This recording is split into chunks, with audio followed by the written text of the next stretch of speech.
Today, we are going to make some grass. No, I'm not in Colorado, so it's not going to be that kind of grass.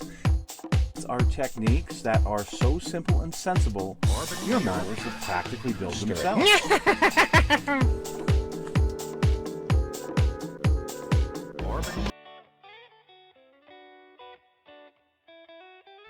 Hello folks, it's Mad Dog Merv, and today, well, I've got another Mustang build, but this one's kind of unique. I've been wanting to do this for a long time. I've got a resin convertible, 67 Eleanor convertible that I want to build, but before that, I wanted to do it from scratch. Well, custom this kit here, take this kit here, cut the top off, and make my own convertible. Kind of as practice before I get into this nice red one that I'm going to be showing later on in the year on the channel. So without further ado, let's get into this build and take a look at the 1967 Shelby GT350 convertible I built. My favorite year for a Mustang convertible is 67, followed by 68, and a Shelby convertible, oh man, those are absolutely beautiful. So there's no model of a 67, 68 convertible, so I'm going to have to make one. So what we're going to do is we're going to take one of the old GT350 kits by AMT, and these are great kits. This particular one that I'm going to use, I had borrowed the engine compartment out of it for a Cougar build that I was doing. And this is kind of a prelude, a warm-up, if you will, of scratch building, so I can get into that resin body next.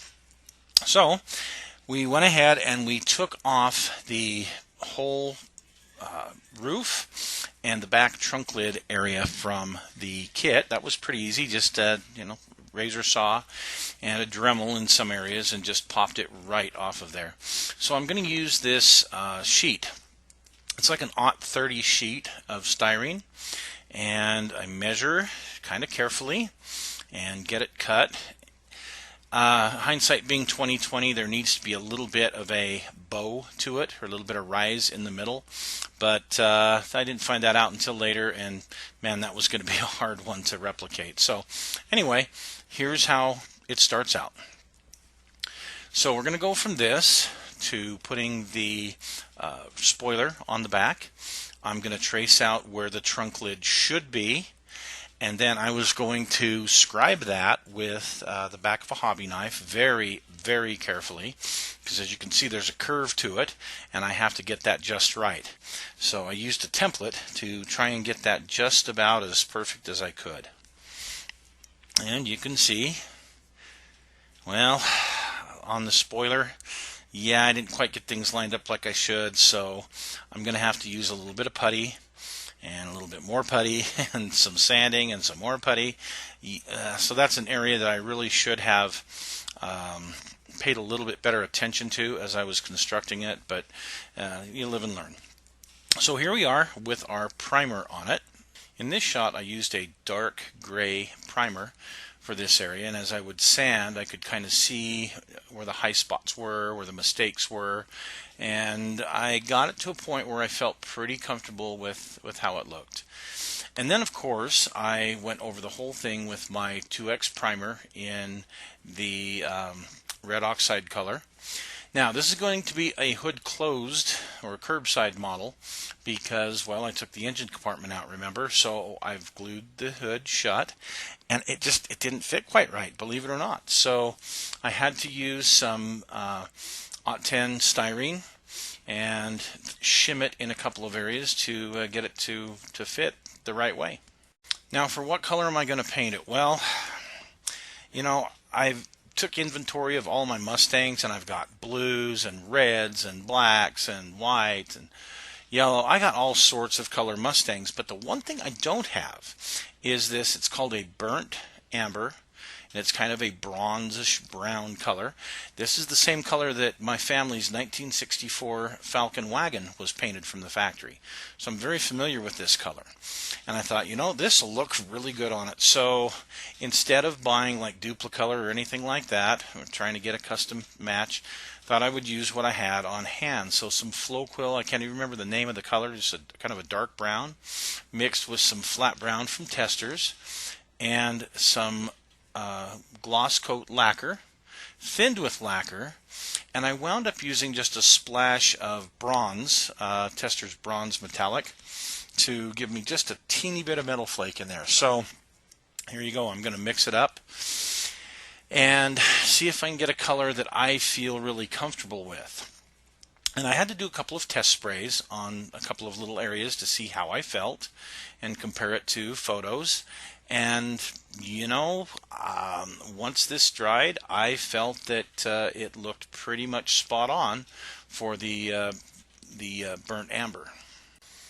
And here you go. You be the judge of how that turned out. Now, I didn't spend a lot of time on the body. Remember, this was kind of a practice or a test, if you will. I wasn't going for a show quality model. You know, to me, this was just going to be a curbside. I was going to experiment doing a lot of different little things. So there are going to be some flaws in here. You can see how this back end turned out, though. That looked pretty darn good, if I do say so myself. But again, it was too flat as it turned out. And you can see how it is. Yeah, that looks like a pretty decent trunk lid, but looks can be a little deceiving. Okay, and here we are with the front. Now, the one thing with this kit that is a problem is the way that the front fascia fits onto the fenders. And it really needs to be worked and sanded. You can see here, yes, there is a line, but you can see how this doesn't fit very well. It sticks up a little bit in the front. I just wasn't going to spend the time that it would require to get that thing perfect. I've done it on other ones before. I will do it again, but I didn't do it on this project. Okay, so for the convertible top, I used the convertible top out of this kit, the 69 Shelby GT500 convertible, because the one that I have, and what you saw in the opening sequence, is painted this color, and it is got the convertible boot on it. So I've got a top left over, and I thought, what the heck, we're going to try and see if this thing fits. Well, here goes nothing.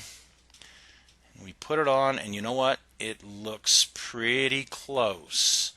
The front is a little bit too big, a little bit too wide, but for the most part, I think this is going to pass for what I want it to do.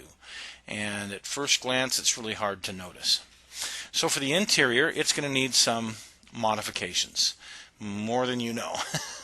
So I started right here with the areas that are X'd. I'm going to cut those out so that I've got a nice interior piece here. Okay, that should fit just right according to the measurements that I made. And I go ahead and put it in, and yep, it fit great. Looked really good. So now let's come up with a color. And again, this is a custom mix. I use this light tan from Testors in the small bottle, and it's like signal brown or something. Anyway, it's Testors Model Master Military Paint. You can see in the front there, I kind of mix it together and get a custom mix of the interior color that I want, which is trying to duplicate the one from the factory that Ford had. And I went ahead and sprayed it down, and yep, looks about right. Turned out pretty good, if I do say so myself. So was very happy with that. Good. We're on a roll. Things are good. But you know, just about the time things are going really well, that's about the time that the bottom falls out. So I went ahead and took this convertible boot that I had from my resin kit that I'm going to be working on next. Yeah, the back seat fits okay, but look at the back. Yeah, there's a big problem there. So I went to my reference pictures, and sure enough, I am going to have to cut a big notch out of those back quarters where where they stuck out on the fastback. So here you go. I'm going to cut them out with my razor saw and place some Aught 10 styrene in their place and use some sprue glue to glue them in. Yeah, so far so good, and I follow my reference pictures, and yeah, they look pretty close to what I need. And then I'm going to use a little bit of filler that I have mixed up, some putty that I use with my Tamiya ultra thin cement to thin it down. And there you go. Of course, we'll sand that down, and that should be smooth as could be. We'll just reshoot the color, and we should be just fine.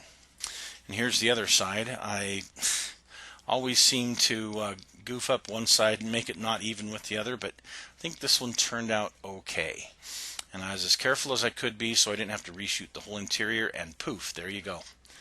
Yeah, it looks like the reference picture. And you can see how the interior looks with all that chrome that is on there. Tried to get the colors right. Now the carpet, I painted a little bit darker brown, shade of brown, and put lots of flat lacquer in it. I think it makes a nice little contrast with the rest of the interior. Painted up the gauges, painted up the steering wheel, all this kind of fun stuff, and I think it turned out all right. The interior, to me, looks okay. I would be okay to just put a boot on it and I'd be happy. So speaking of which, back here, well, there's this area behind the seat that's just kind of where the convertible top folds into. So I painted that black. Now for the chrome, I use the Molotow liquid chrome pens, and actually I don't use the pens. What I do is I bought one of the larger refills for these, and I just pour a little bit of that out like I would paint, and I use a brush, a very fine brush, and I paint it on.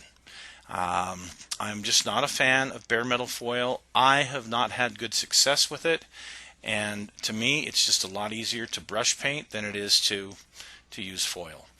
So here we go.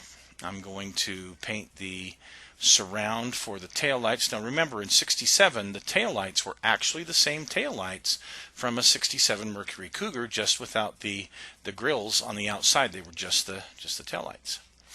So for the windshield area here, went ahead and painted that with a gloss black, and then I went over that with some Mission Models chrome, and well, you'll see the final results. I think it turned out okay. Went ahead with my Molotow pen and touched up all the other little areas, windshield wipers, door handles, things such as that. And then one of the calling cards that I always leave is, you know what? Nobody ever rolled these back quarter windows down. Never. You always, if the top was up, they were up. In a coupe, they were always up. So I'm going to go ahead and add those. And you can see how this turned out with the top. Yes, the top is a little bit wide, folks. I know. I'm sorry. But you see the chrome and how everything here turned out. Yeah, the fit isn't quite right, but I'm going to call it good on this particular project with how that fits. And ooh, in the back, see, here's the problem. There's a little bit, it's too flat, and it really should have bowed up just a little bit there in the middle. So I had to use a little bit of filler and sand that out. But here's the body, ready for a chassis, and I think it looks pretty darn good. So I'm going to spare you the build on the chassis because it's just a very basic build. For the front, here's all the chrome on it, the lights on it. And here's what the tail looks like with all of the stuff it's supposed to have on it. So there was a little problem with my clear coat. It dried a little bit funny, probably because it was 95 degrees outside, so it wasn't as smooth as it should be. But anyway, here's the finished product, and I really hope that you folks enjoy this build.